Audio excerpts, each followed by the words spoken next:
Shalom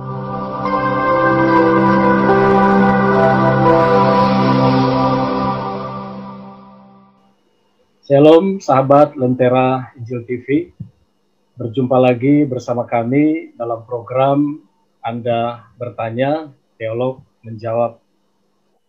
Seperti biasa, saya selalu ditemani oleh rekan saya, Lentera Injil.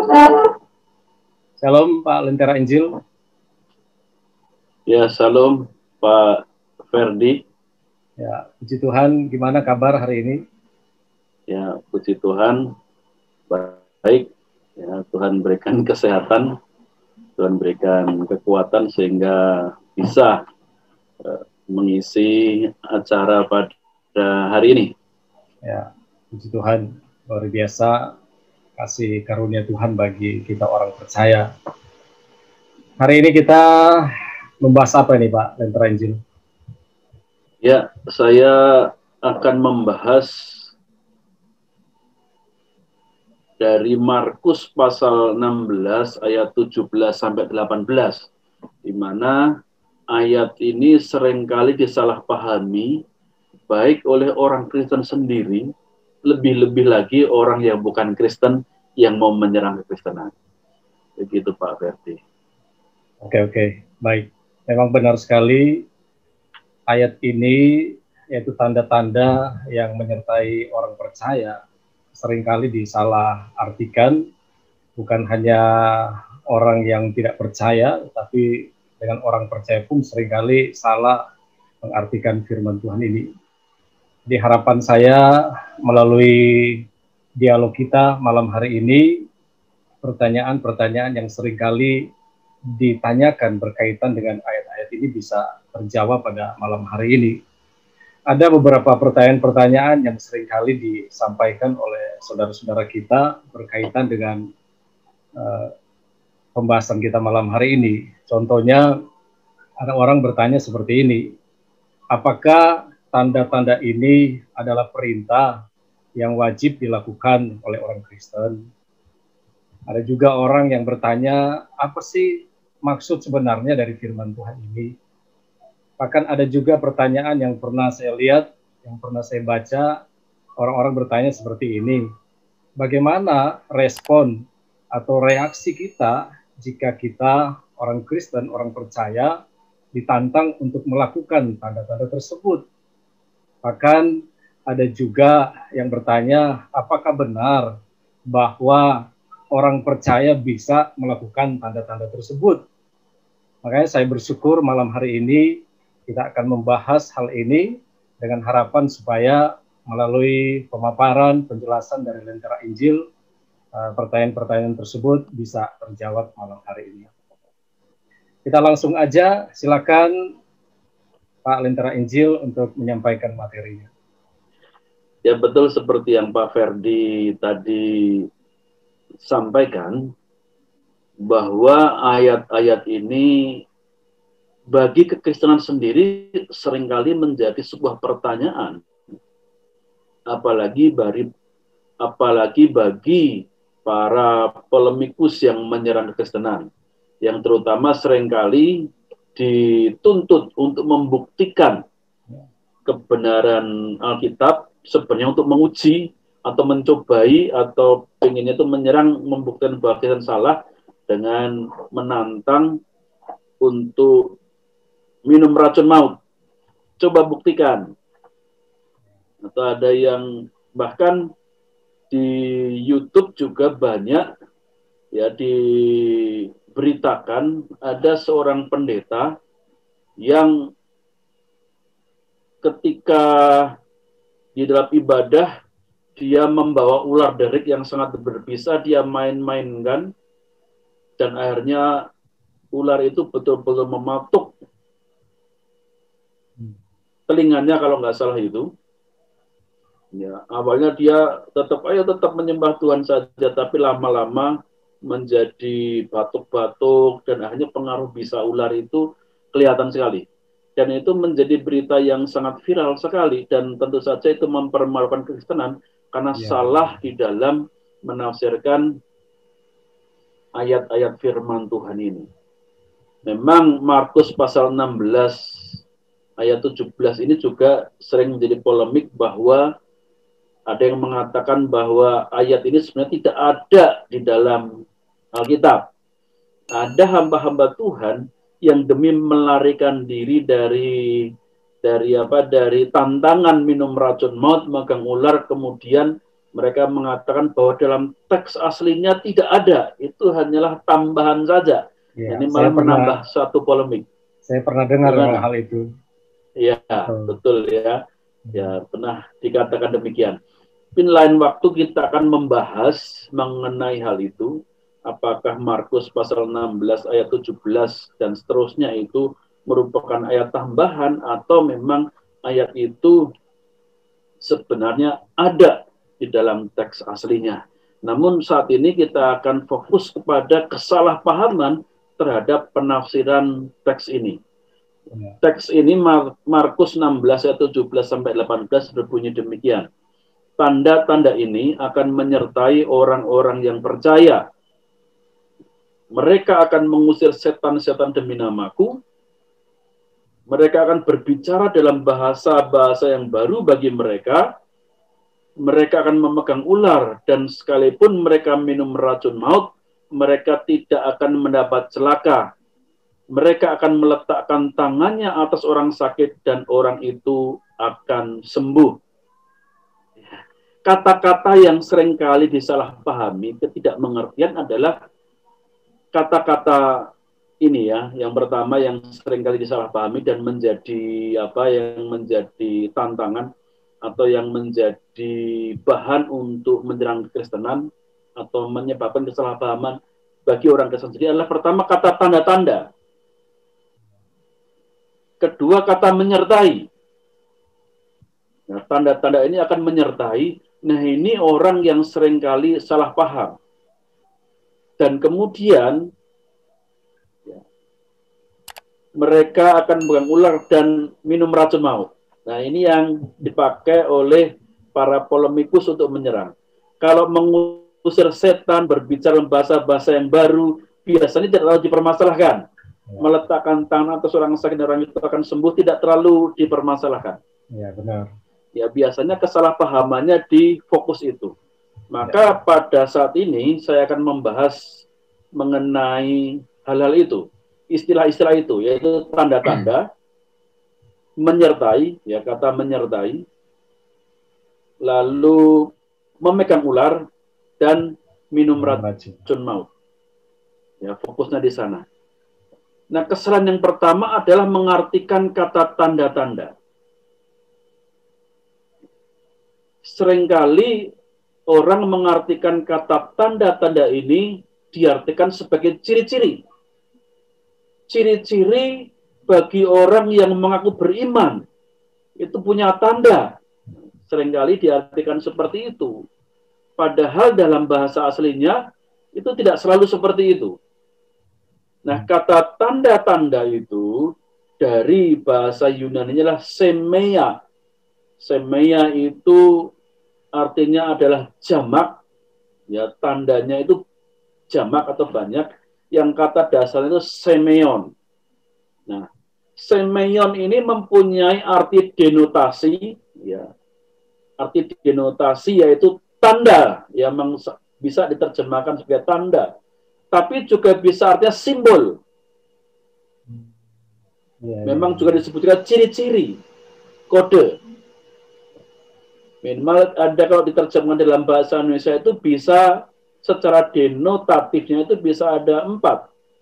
Tetapi rupanya tidak hanya makna denotasi saja di dalam konteks Yahudi. Nah, orang Yahudi mengenai kata semeion atau tanda-tanda itu juga mempunyai arti atau makna konotasi, yaitu mujizat atau perkara-perkara ajaib. Oh iya. Nah, apa yang saya katakan bukan berarti untuk itu kan dibuat-buat saja, hanya untuk supaya melarikan diri saja, supaya nggak diserang. Nah, saya akan buktikan di sini. Ya. Contohnya bahwa yang dimaksud tanda-tanda itu adalah mujizat atau perkara ajaib. Nah, jadi ketika dikatakan tanda-tanda ini, artinya adalah mujizat-mujizat ini akan menyertai orang percaya. Bukan ciri-ciri. Kalau ciri-ciri kan harus dibuktikan. Ya, ya, ya. Nah, tapi ini tanda-tanda. Ya. Tanda-tanda ini adalah mujizat-mujizat menurut saya. Nah, dalam Matius pasal 12 ayat 38 dikatakan demikian. Pada waktu itu berkatalah beberapa ahli Taurat dan orang-orang Farisi kepada Yesus, Guru, kami ingin melihat suatu tanda daripadamu.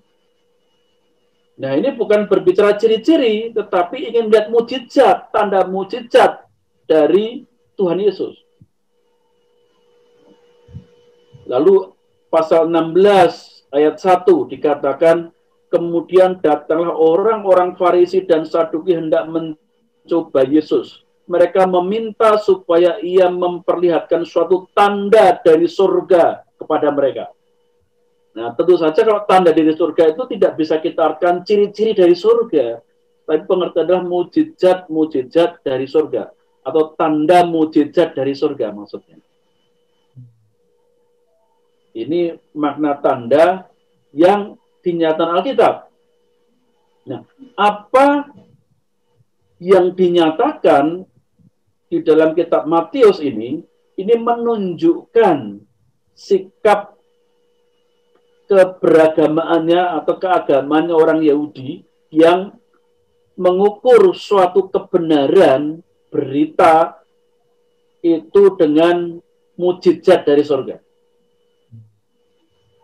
Di dalam 1 Korintus pasal 1 ayat 22 dikatakan orang-orang Yahudi menghendaki tanda dan orang-orang Yunani mencari hikmat. Nah, yang dimaksud tanda ini adalah orang Yahudi itu mencari tanda-tanda mujizat. Sebagai bukti bahwa seorang itu diutus Tuhan, harus ada tanda-tanda mujizatnya. Bukan sudah ciri-ciri fisik. Mungkin ciri-ciri fisik rambutnya yang mengombak, kulitnya putih kemerah-merahan, yaitu ciri-ciri fisik. Yang dimaksud bukan ciri-ciri fisik seperti itu, tetapi tanda inilah tanda-tanda mujizat yang dibawa oleh seorang nabi atau pemberita kebenaran. Lalu dalam Matius pasal 24 ayat 24 juga dikatakan, sebab Mesias palsu dan nabi-nabi palsu akan muncul dan mereka akan mengadakan tanda-tanda yang dahsyat.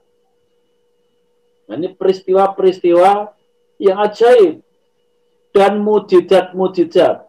Nah, berbicara mujizat ini berarti suatu seperti kesembuhan. Kalau tanda-tanda dahsyat itu mujizat di alam, ya, yang ajaib, yang luar biasa. Sehingga sekiranya mungkin mereka menyesatkan orang pilihan juga. Nah, ini berarti sudah ada 4 ayat yang menyatakan bahwa yang dimaksud tanda itulah tanda mujizat. Lalu Yohanes pasal 2 ayat 11.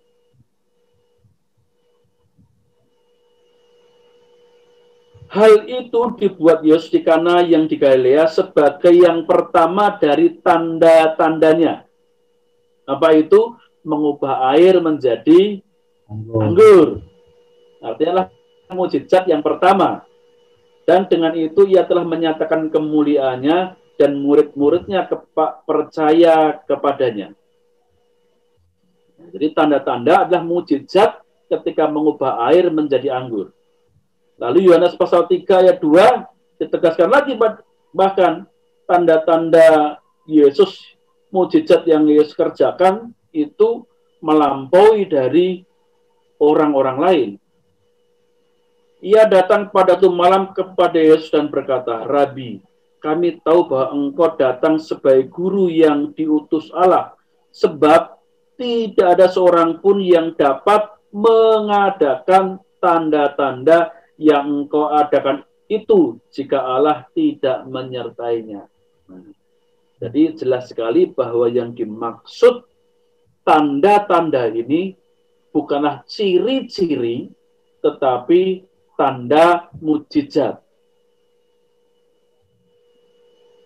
Ini kesalahan kesalahpahaman yang pertama di dalam menafsirkan teks ayat Markus ini. Jadi ini makna konotatif, yaitu mukjizat atau perkara-perkara ajaib yang dikerjakan oleh orang-orang percaya. Lalu kesalahan yang kedua adalah kata menyertai. Tanda-tanda ini akan menyertai orang percaya.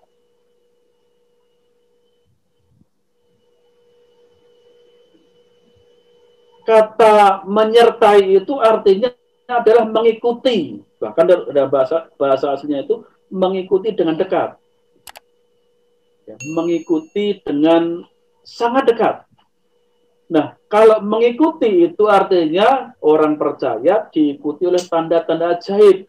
Bukan orang percaya yang membuat tanda-tanda ajaib itu.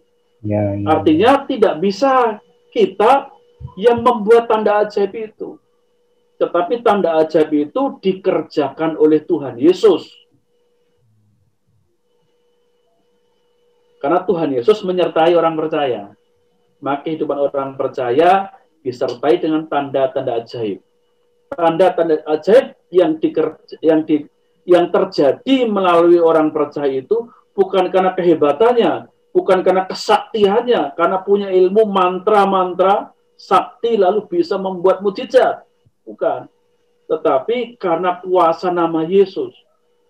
Di mana hanya memperkatakan nama Yesus, mukjizat terjadi, tidak perlu mantra apa-apa, tidak perlu syarat-syarat ritual apapun juga, asal percaya saja. Tetapi ingat, bahwa itu menyertai, bukan dibuat. Ya, bukan dibuat oleh orang percaya, tapi menyertai. Yang membuat Yesus. Nah, karena menyertai, maka dibuat atau tidak dibuat itu bukan tergantung dari manusianya, melainkan tergantung dari Tuhan Yesus. Jadi tanda itu dinyatakan itu tidak tergantung dari manusia yang disertai, tetapi tergantung dari Yesus yang menyertai. Apakah dia mau mengadakan mukjizat atau tidak. Ya. Menyertai, mengikuti orang percaya. Nah, ini menarik di dalam bahasa asli dari kata menyertai ini. Nah, kata menyertai ini menggunakan kata kerja indikatif future. Kata kerja indikatif itu artinya sesuatu yang pasti. Jadi, orang percaya akan disertai Tuhan dengan hadirnya kuasa mukjizat. Mukjizat itu sesuatu yang pasti. Hanya mukjizatnya bentuknya seperti apa, kapan waktunya, di mana itu hak prerogatifnya Tuhan. Betul, tapi Tuhan menjanjikan akan menyertai dengan kuasa mukjizatnya. Dan mukjizat tergantung dari apa yang diinginkan manusia, seperti apa yang diharapkan manusia. Mukjizat bentuknya sangat banyak sekali. Iya. Itu kata kerja indikatif hanya pasti. Nah, dari beberapa kata kerja di sini, ada kata kerja yang sifatnya pasti. Tetapi ada yang sifatnya tidak pasti. Hanya kemungkinan besar atau ada. Ya, ada sebagian saja yang akan mengalaminya. Nah, apa yang pasti semua orang percaya, ya, mengusir setan. Jadi ketika Yesus mengatakan mereka akan mengusir setan itu merupakan mukjizat yang pasti terjadi pada semua orang percaya. Kemudian mereka akan berbicara dalam bahasa-bahasa yang baru bagi mereka. Itu juga sesuatu yang pasti karena menggunakan kata kerja indikatif. Mereka meletakkan tangan atas orang sakit, itu juga sesuatu yang dikatakan pasti. Mereka meletakkan tangan atas orang sakit. Iya. Ya, mereka memegang ular, itu pasti.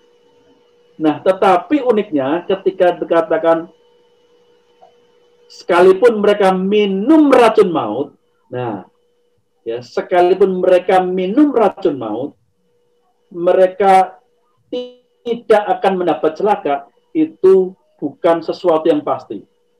Artinya hanya sebagian orang yang akan mengalaminya. Tidak semua orang akan mengalaminya. Jadi katakan ada di antara mereka yang sekalipun minum racun maut, tetapi mereka tidak akan mendapat celaka. Nah, itu menggunakan kata kerja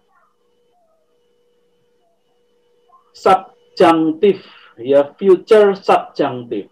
Modusnya itu subjunctive. Nah, kalau subjunctive itu mengartikan bahwa ada kemungkinan besar. Jadi tidak pasti. Ya, tetapi ada beberapa orang yang disertai dengan tanda-tanda sekalipun minum racun maut tetapi tidak akan mati. Memang ada. Dan saya dengar sendiri ada ketika saya sedang diizinkan Tuhan untuk berangkat ke Gunung Sinai untuk ziarah di sana. Dalam satu rombongan bis itu saya berjumpa dengan seorang bapak yang ditantang oleh dukun untuk minum racun. Ya, karena dia dituduh berbuat salah, dia dituduh menculik anak seseorang. Lalu seorang dukun dipanggil untuk membuktikan bahwa engkau jujur atau tidak, disuruh minum racun. Lalu dia mengatakan, aku ini anak Yesus, aku ini jujur. Terus dia minum racun itu. Dukunnya kaget, belum habis racunnya itu di gelas, segera direbut oleh dukunnya itu. Karena dukun sudah menjanjikan orang itu pasti mati. Dukun kaget, lalu dukunnya coba minum sendiri, dan langsung dukunnya yang mati. Itu kasus yang benar-benar terjadi. Tetapi ini tidak terjadi kepada semua orang percaya. Karena modusnya adalah, betul, kasuistis. Modusnya ini, kata-kata ya, piosin, dari kata pino, aku meminum. Piosin ini kata kerjanya itu kata kerja subjunctive, kasuistis. Nah, jadi kita harus tahu itu. Ada beberapa orang yang disertai dengan tanda-tanda itu, tapi tidak semua orang yang disertai dengan mukjizat itu. Nah, ini yang kesalahpahamannya. Ya. Tapi kita juga harus tahu bahwa apa sih yang dimaksud dengan racun maut? Apa sih yang disebut dengan memegang ular? Nah, kalau dari konteks ayat ini kita ketahui bahwa yang pertama, ayat 17 dikatakan, mereka akan mengusir setan-setan demi namaku. Lalu ayat 18 dikatakan mereka akan memegang ular. Nah, sebenarnya konteks memegang ular, menginjak kalajengking, itu konteksnya adalah mengusir setan ini. Penegasan dari mengusir setan ini, karena ular adalah simbolisasi setan. Sedangkan kalajengking adalah simbolisasi dari racun. Ya, mereka akan memegang ular dan menginjak kalajengking tapi tidak celaka. Karena Yesus sudah memberikan mereka kuasa. Itu ketika Yesus mengutus 70 murid ya untuk memberitakan Injil. Diberi kuasa untuk menginjak ular ya, dan kalajengking dan tidak akan celaka. Nah, itu konteksnya ternyata disebutkan setan-setan juga takluk kepada kami melalui namamu, Guru. Jadi memegang ular, mengusir setan itu merupakan suatu konsep yang saling menegaskan saja. Lalu apa makna dari minum racun maut? Nah, kita perlu pahami kata-kata ini berdasarkan istilah Alkitab sendiri, bukan kita buat-buat sendiri.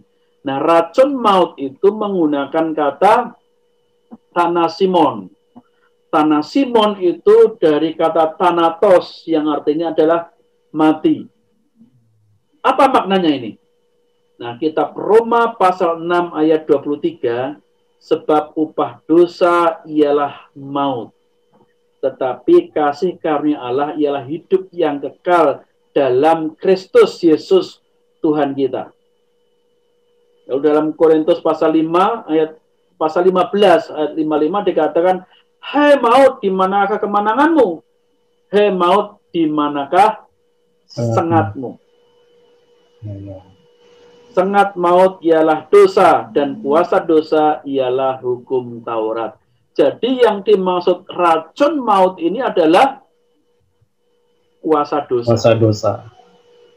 Sekalipun orang percaya, kita sudah ditebus dari Yesus Kristus, kita masih bisa berbuat dosa.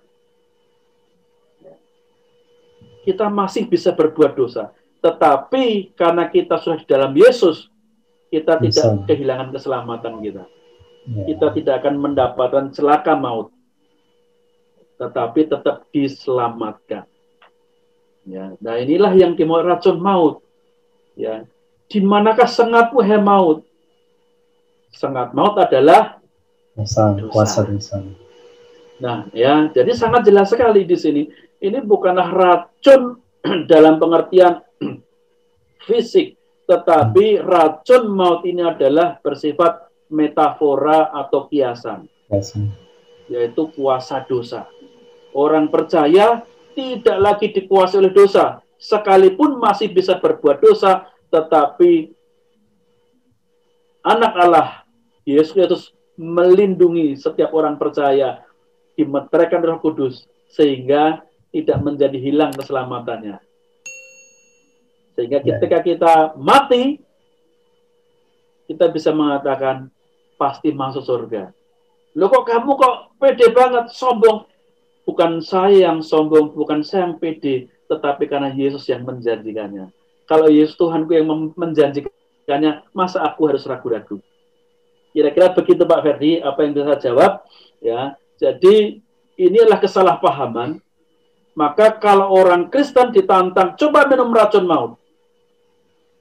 Terus saya sudah sering minum racun maut. Tadi pagi saya sudah berdosa. Tetapi sekalipun tadi saya berdosa, tapi darahnya sudah menyucikan saya. Sehingga walaupun tadi pagi saya berdosa, kalau detik ini saya meninggal, saya tidak celaka, tetapi selamat masuk surga. Jawabannya seperti itu. Ya, karena racun maut ini sebenarnya adalah bermakna kiasan, metafora, bukan makna yang fisik. Itu yang disampaikan Pak Ferdi. Iya, jadi kalau seandainya ada tantangan seperti itu, dan ada anak Tuhan yang meresponinya, kira-kira bagaimana ya? Ya, pertama kita harus tahu bahwa disebutkan bahwa tanda-tanda ini menyertai. Kita disertai, artinya kita hanya disertai, bukan kita pembuat mujizat. Pembuat mujizatnya adalah Tuhan Yesus. Jadi pertama seperti yang saya kasih masukan adalah, baik, saya siap melakukan itu, tapi tolong tanya sama Tuhan Yesus dulu. Tuhan Yesus mau mengadakan mujizat itu tidak? Karena saya cuma disertai, pembuatnya adalah Tuhan Yesus. Lalu yang kedua tadi, berbicara racun maut tadi adalah sebenarnya dosa. Kita bisa katakan, oh saya banyak sebenarnya minum racun maut, yaitu dosa. Sengat maut adalah dosa.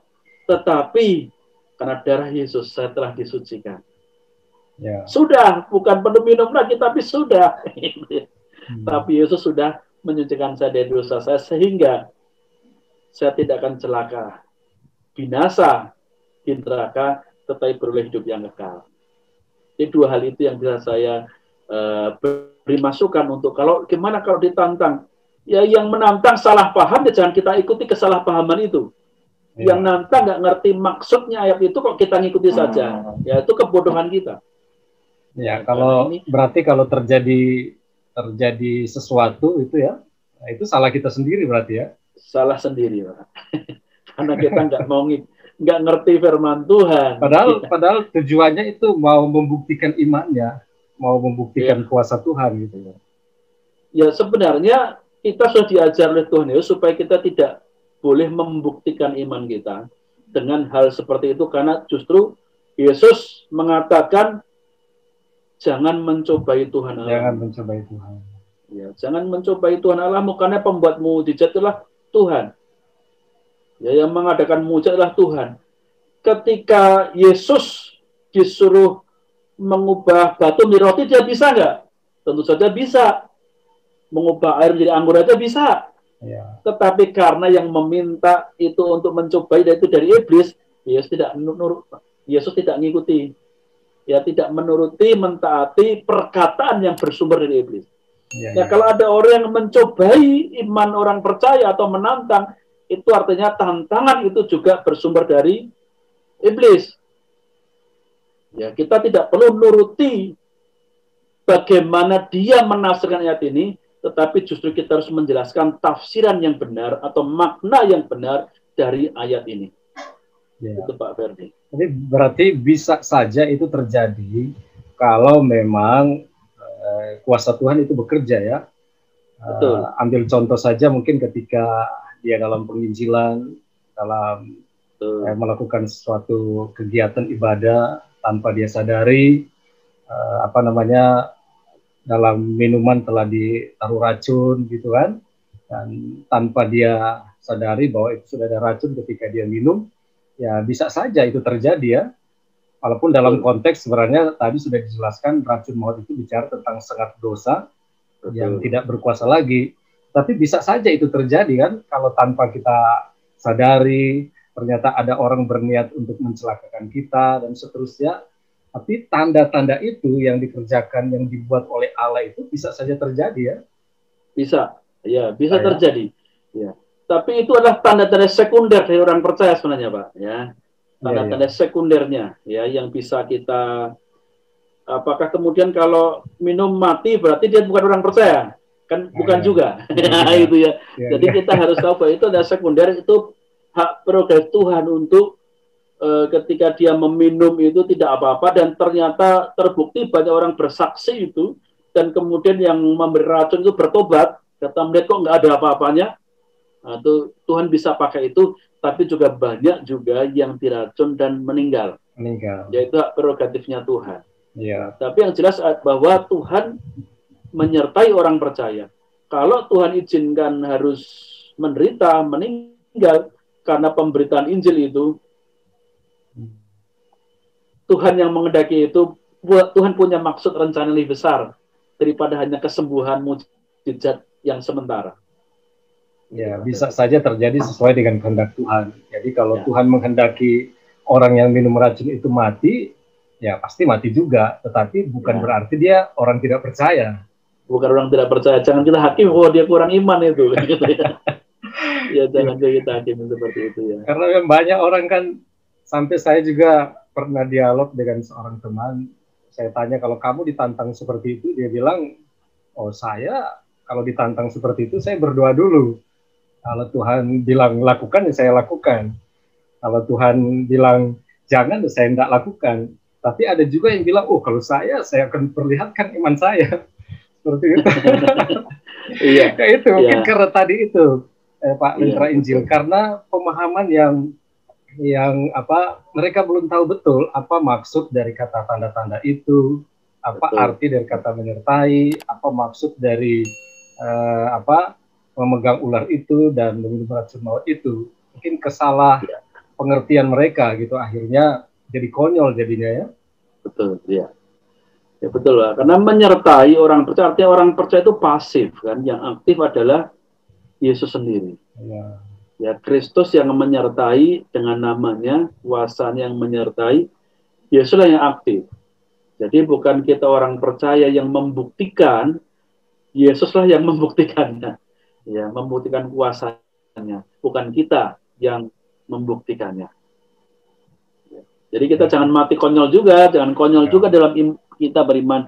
Ya kalau ada orang yang memang mempunyai hubungan pribadi dengan Tuhan yang bagus, hanya bisa berkomunikasi dengan Tuhan, peka terhadap suara Tuhan, dan dia melakukan itu, bisa saja. Ya, setuju. Tapi jangan kemudian kita menjadi konyol, apalagi kemudian kita yang nantang. Ya seperti yang di video-video ini malah sengaja menantang. Ya, mencobai jatuhnya mencobai Tuhan jadinya ya. Betul, jatuhnya mencobai Tuhan. Karena yang membuat mujizat Tuhan, kita tidak bisa memerintah Tuhan, tetapi kita harus taat apa yang Tuhan kehendaki. Tuhan juga tidak mau tunduk kepada otoritas manusia, tetapi kitalah yang harus tunduk pada otoritasnya. Ya, bukan untuk pamer-pameran. Akhirnya kalau kita bisa demonstrasikan, pamer-pamerkan sesuai kehendak kita, akhirnya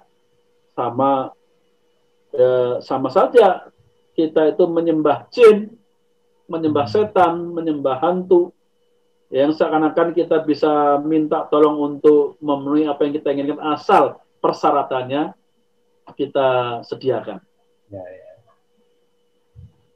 Iman Kristen tentu berbeda dengan iman yang duniawi seperti itu, yang bermuara kepada pemuasan diri sendiri. Aku hebat, aku bisa membuat mujizat, aku sakti. Bukan itu tentu saja, tapi Yesuslah yang dipermuliakan. Amin. Puji Tuhan, luar biasa. Baiklah, kita sudah mendengarkan pemaparan dari Lentera Injil, dan kita pasti diberkati oleh Tuhan. Akhirnya, melalui perbincangan hari ini, kita telah mendapatkan penjelasan yang begitu baik, jelas sekali apa pengertian dari kata tanda-tanda, pengertian dari kata menyertai, dan apa maksud dari memegang ular dan meminum racun maut. Saya percaya lewat penjelasan dari Lentera Injil malam hari ini telah memperlengkapi kita semua, bukan hanya saya, tapi semua pendengar setia Lentera Injil TV. Saya yakin pasti diperlengkapi lewat materi yang disampaikan oleh Lentera Injil. Seperti biasa, jika ada pertanyaan ataupun tanggapan dari semua sahabat Lentera Injil, silakan menuliskannya dalam kolom komentar. Maka dengan penuh sukacita kami akan berusaha untuk menjawabnya. Puji Tuhan, terima kasih Pak Lentera Injil. Sampai kita berjumpa lagi sama-sama di dalam pembahasan selanjutnya dalam program yang sama dengan topik yang berbeda, dengan tidak kalah menarik tentunya, dan semuanya untuk hormat dan kemuliaan bagi nama Tuhan. Tuhan Yesus memberkati kita semua. Shalom, shalom. Shalom, Tuhan memberkati.